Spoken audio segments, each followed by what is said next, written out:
place called Kingston, which is about 10 miles from London. And I live, I would say, about 2 minutes walk from that very same library, which is very happy for me.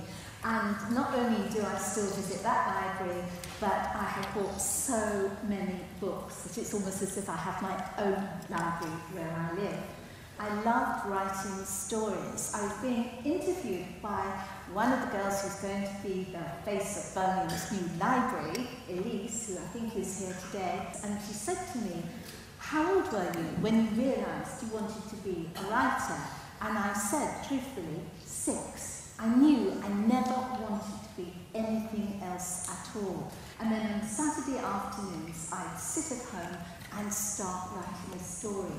And each time I started writing a story, right throughout my childhood, I would think that this was the time when it was all going to work for me. And somehow or other, the jumble of ideas inside my head would actually work out into a long, full-length book.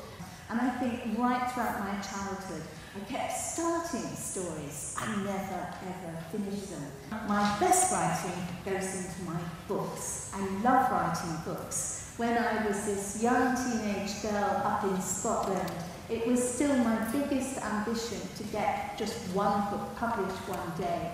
And I had no idea that now, in the 21st century, I'd have nearly 100 books.